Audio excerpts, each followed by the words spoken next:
नमस्कार दोस्तों, स्वागत है आपका रेडियो एनजीएफ 90.4 दिल से दिल तक पर। दिल से दिल तक पर मैं हूं आपके साथ जितेश, और आज हमारे साथ जुड़े हैं मैडम मेनका सिंह, जो कि चीफ जुडिशियल मजिस्ट्रेट हैं पलवल। मैम, सबसे पहले हम आपका स्वागत करेंगे, अभिनंदन करेंगे। थैंक यू जितेश जी। हमारे साथ जुड़े हैं जगत सिंह रावत, जो कि लीगल एड डिफेंस काउंसिल हैं। सर, आपका भी हम स्वागत करेंगे। Thank you Jitesh. Radio NGF 90.4 पर एक मुलाकात खास शख्सियत के साथ कार्यक्रम हम लेकर आए हैं, और खास शख्सियत आज हमारे साथ जुड़ी है। खास शख्सियत के साथ हम बात करेंगे लोक अदालत को लेकर, जिसका आयोजन 8 मार्च 2025 को होने जा रहा है। रेडियो एनजीएफ 90.4 पर आप भी अपने किसी सवाल, सलाह या सुझाव के लिए हमें कॉल कर सकते हैं 8930904904 पर।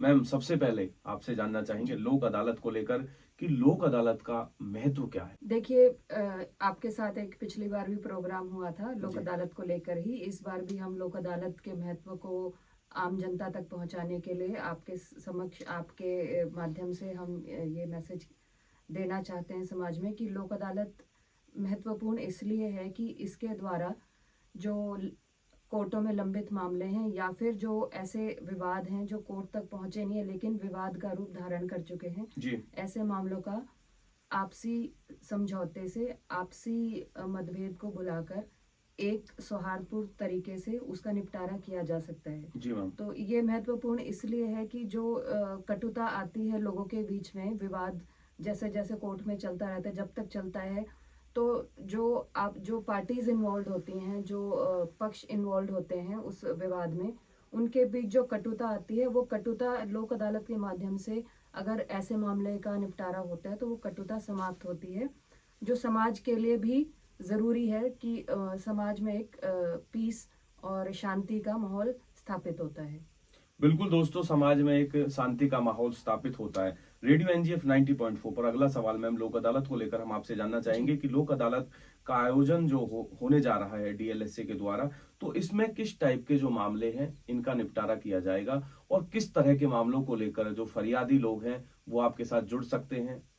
जी, लोक अदालत, जो राष्ट्रीय लोक अदालत 8 मार्च को जो आयोजित की जाएगी, उसमें हमेशा की तरह जो कोर्ट में जो सिविल के लंबित मामले हैं, जो दीवानी मामले हैं, या कोई कंपाउंडेबल ऑफेंसेस के जो छोटे मोटे अपराध के मामले हैं, उनको भी लिया जाता है। साथ ही साथ वैवाहिक या पारिवारिक विवाद का मामला हो, आपराधिक मामले जो कि मिश्रित हों, भूमि अधिग्रहण के मामले, श्रम विवाद, कामगार की क्षतिपूर्ति विवाद, बैंक रिकवरी के मामले, पेंशन के मामले, हाउसिंग बोर्ड और स्लम क्लियरेंस और हाउसिंग फाइनेंस के मामले, उपभोक्ता शिकायत के मामले, बिजली के मामले, टेलीफोन बिल के विवाद, हाउस टैक्स आदि, कामगार की क्षतिपूर्ति के विवाद, और साथ ही साथ जो मोटर व्हीकल एक्ट में जो चालान के मामले होते हैं जी, उनको भी लिया जाता है, क्योंकि वो समरी टाइप के मैटर्स होते हैं जो ज़्यादा लंबा समय लेते नहीं, उनको तुरंत ही उसका निपटारा किया जा सकता है। बिल्कुल दोस्तों, बैंक रिकवरी के मामले, पेंशन के मामले,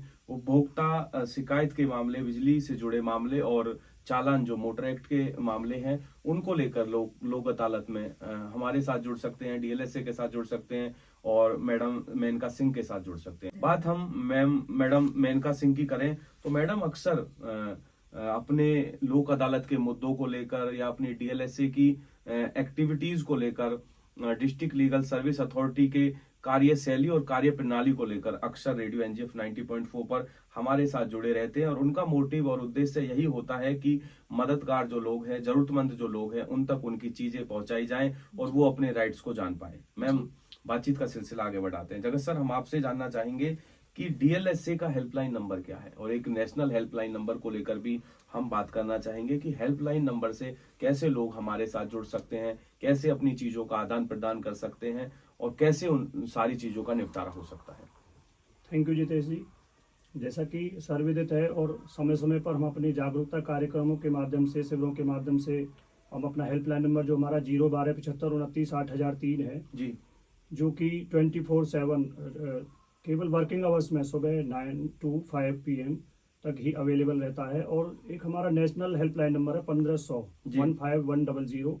इस पर कोई भी लिटिगेंट्स अपने कोई भी किसी प्रकार की कोई कंप्लेंट, जैसा civil, criminal, revenue, administrative, service matter, या कोई विक्टिम्स है किसी भी क्राइम के रिलेटेड, तो वो कहीं भी किसी भी स्टेट में जी। वो नेशनल हेल्पलाइन को अप्लाई कर सकते हैं। और नेशनल हेल्पलाइन पर जब वो कंप्लेंट की जाती है, हेल्पलाइन पे की जाती है, ईमेल पे की जाती है, तो उनकी कंप्लेंट है वो कंसर्न डीएलएसओ को फॉरवर्ड कर दी जाएगी। जी। चाहे वो पंजाब की बात है, चाहे हरियाणा की बात है, चाहे वो महाराष्ट्र की कहीं की भी बात है, अगर आप नेशनल हेल्पलाइन पे कोई भी अगर अपनी कंप्लेंट दर्ज कराता है तो उसकी कंसर्न डीएलएसओ को फॉरवर्ड कराई जाएगी। और कंसर्न डीएलएसए की ड्यूटी है और रिस्पॉन्सिबिलिटी है कि वो उसको फ्री लीगल एड उपलब्ध कराई जाएगी। वो जी। किस तरह के मामले में फ्री लीगल मांगी गई है उसको उपलब्ध कराई जाती है।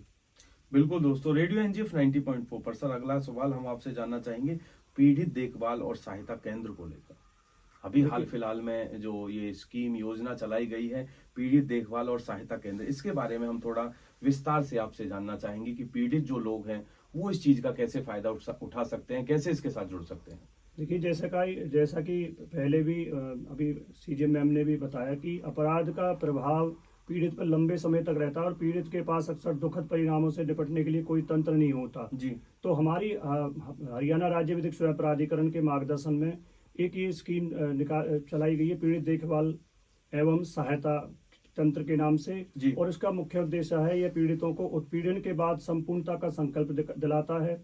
यह पुनः पीड़ित होने के जोखिम को कम करने के लिए तंत्र प्रदान करता है। जी। इसमें एक हमारा सहायता बल भी,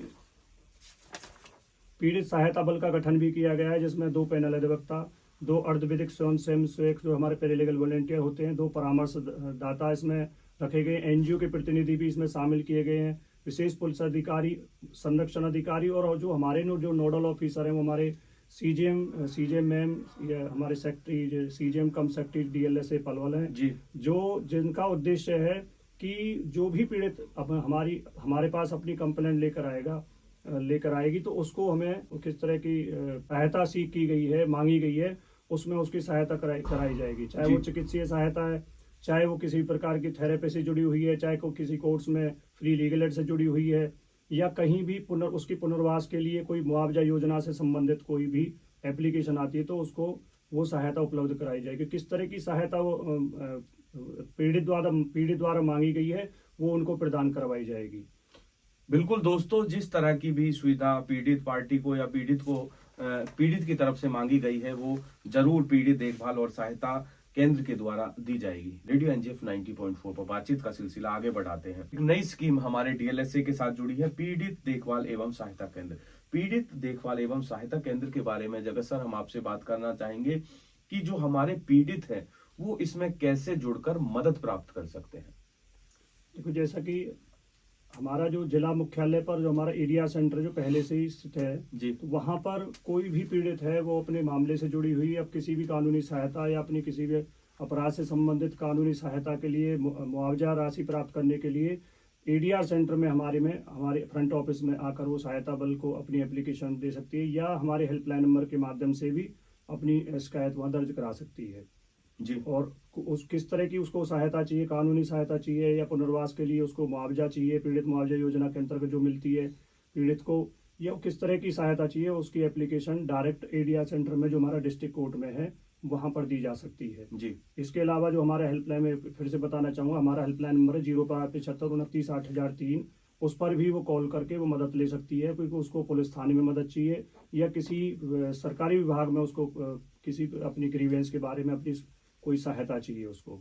बिल्कुल दोस्तों, आपको भी हम बताना चाहेंगे कि 0127529 पर कॉल करके पीड़ित किसी भी तरह की अपनी शिकायत, सलाह या सुझाव के लिए पीड़ित देखभाल एवं सहायता केंद्र के साथ जुड़ सकते हैं। रेडियो एनजीएफ 90.4 पर अगला सवाल हम आपसे जानना चाहेंगे कि लोक अदालत का जो आयोजन होने जा रहा है 8 मार्च 2025 को एडीआर सेंटर पलवल में, तो किस लोक अदालतों की हम बात करेंगे।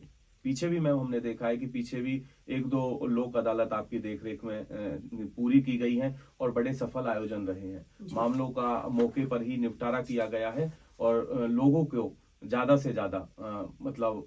से ज्यादा केस मुक्त किया गया है, उनके केसों का निपटारा किया गया है। हम आपसे जानना चाहेंगे कि लोक अदालत का आयोजन किस लेवल पर किया जा रहा है। देखिए जितेश जी, यह राष्ट्रीय लोक अदालत है तो इस नाम से ही जाहिर होता है कि यह पूरे राष्ट्र में चलाई जाएगी 8 मार्च को, और ये इस साल की पहली राष्ट्रीय लोक अदालत है। और यह तालुका लेवल से लेके जो सब डिविजनल लेवल होते हैं वहाँ की कोर्ट से लेके ऊपर सुप्रीम कोर्ट तक जो भी हमारे कोर्ट्स के स्तर हैं, जो डिस्ट्रिक्ट कोर्ट्स हैं, जो हाई कोर्ट है, सुप्रीम कोर्ट है, वहाँ तक मतलब ऑल थ्रू द नेशन जी और जितने भी हायरार्की है कोर्ट्स की सभी जगह चलाई जाएगी। जी मैम, लोक अदालतों की हम बात कर रहे हैं। लोक अदालत को लेकर हम आज की चर्चा का आखिरी सवाल आपसे जानना चाहेंगे कि जी। लोक अदालत को लेकर आप लोगों को क्या मैसेज देना चाहोगे?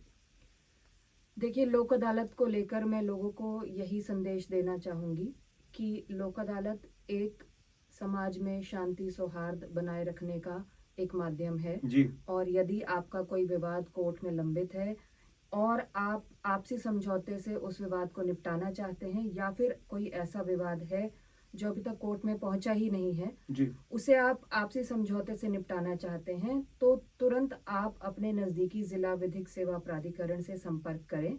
जैसे कि पलवल में जो डिस्ट्रिक्ट कोर्ट कॉम्प्लेक्स है उसी के अंदर है, जी जो आपके विवाद को लोक अदालत में निपटाने के लिए हर संभव मदद करेगा।